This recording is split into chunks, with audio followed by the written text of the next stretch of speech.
Now, I'm a month late on this one, but as ever with pixels, the longer you give Google, the more fixes you get. So what I'm looking at here is a slightly different beast to the Pixel 6 Pro, reviewed on launch day under NDA by a myriad Americans. The Pixel 6 Pro is absolutely the fastest and best Pixel ever made.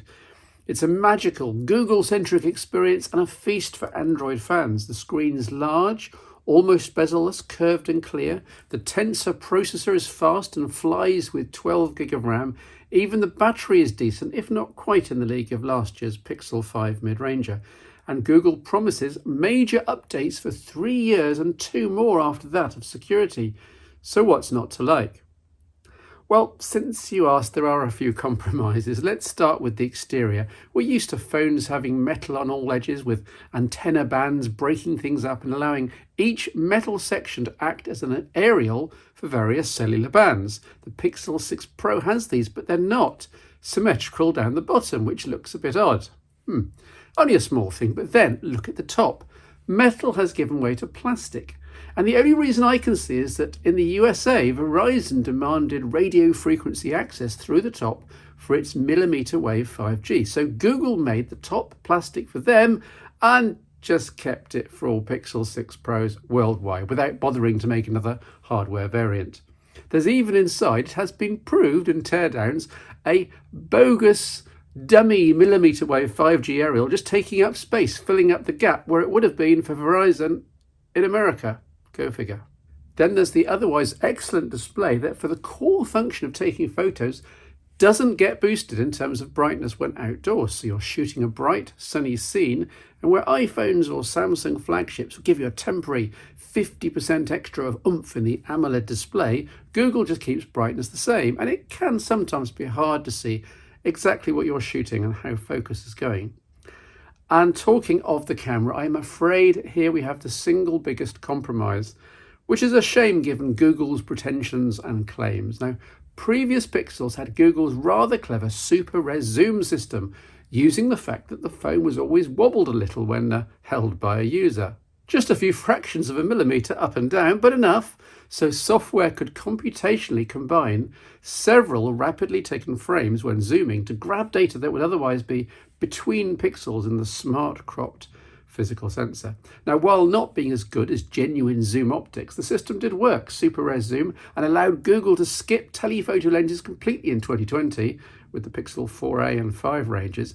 But super res zoom obviously relies on phone motion, and the larger and heavier the phone, the less it's possible to rely on the user moving the device enough to provide the pixel data needed.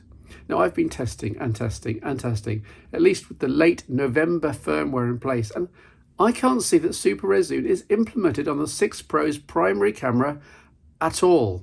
Not a problem, you might think. There's a massive 4 times periscope to take care of zooming. And you're right, for distant peers and bird watching. But without working super res zoom, there's now a massive zoom gap between 1 times on the main sensor and that 4 times telephoto. So every slight zoom, 2 times, 3 times, whatever, for casual subjects, day-to-day framings. In fact, most of what most people use zoom for is now done using old-fashioned lossy digital zoom on the 12 megapixel quad pair output from the main sensor. And the results aren't pretty, and I can only think that Google intended to have super res zoom working on this device when they spec'd it, and then they had to disable it once the thing had been built because they found it didn't work properly because of the weight and the physics involved, leaving one of the core features of the phone utterly compromised. Let's hope that a simple software update can improve things here and bring SRZ, as I call it, back. Most other aspects of the camera system are first-rate. Simple, non-zoom photos are terrific, right up with the iPhone flagships of this world, often with near identical results. See the gallery here. Whatever the subject, whatever the light conditions, non-zoomed photos are crisp, detailed, perfectly exposed, and with super colours.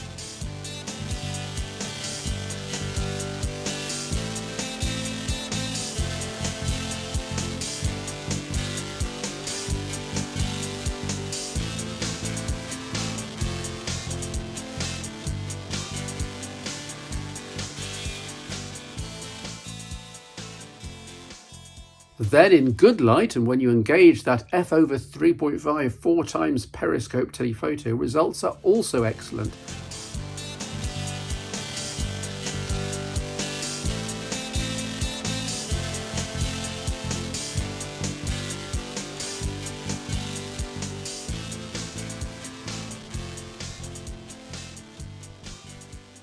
You also get some clever photo modes under the motion heading in the UI with action pan, perfect for snapping runners, cyclists and cars, and long exposure where anything moving is blurred while keeping static elements aligned, even in very low light, and all handheld. It's all very impressive. Now, Google's enthusiasm for HDR everything does get wearisome for some subjects, either because you're trying to demonstrate contrast and drama and not getting it, or when shooting people who would much rather be less contrasty. See the portrait example here. Again, it's that routine of just before dinner. It's nice to have a drink or something. Now, up until last week, the optical fingerprint sensor was another possible compromise. The theory was that Google had settled for a cheap sensor, but an update appeared that turns down the degree of rigor that Google's algorithms insist on, and now the sensor works okay, if slowly, even for me with my worn down thumbprint. I still mourn the Pixel 4's super Face ID system from 2 years ago, mind you, and I hope it makes a comeback for the Pixel 7 next year. Now, you all know I like my phone speakers, and Google's main speaker at the bottom of the Pixel 6 Pro is terrific, loud and with relatively decent bass. The earpiece speaker is less impressive, but the combined effect is eminently good enough for most people. Here's a demo. Full volume, Pixel 6 Pro.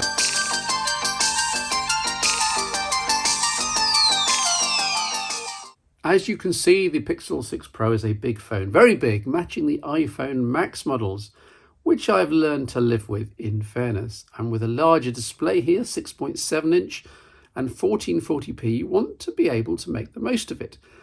And as usual with Android, I'm not convinced that Google has put much care and attention into how the interface scales and adapts to the extra screen real estate. And this isn't a Pixel problem. I have the exact opposite problem on my diminutive Sony Xperia 5 Mark II here. On the 6 Pro, I ended up with display size set to small, but it still didn't seem quite right, though it did help a lot with the otherwise cartoony aspect of Android 12's drop-downs. Now the interface feels a bit more pro to me, at least. Android on a Pixel remains full of delightful extras. The now playing display on the lock screen, recognising what's playing in the room, as long as it's not too niche. My Peter Frampton album collection was problematic. The live transcribe system that's baked in, providing insanely accurate dictation. Why even bother typing anymore on a phone when you can just speak? It works well even with background noise, though do note that older Pixels also get this. You don't have to have this latest and greatest. Battery life with a 5,000 mAh cell should have been fantastic, and well, it isn't really, at least not yet. Mind you, this is Google, and software updates will keep improving this Pixel through the year, so let's stay optimistic. Now, Google has got some stick for, quote, only including 23-watt wired charging, but this is quite fast enough for Mr. Physicist here.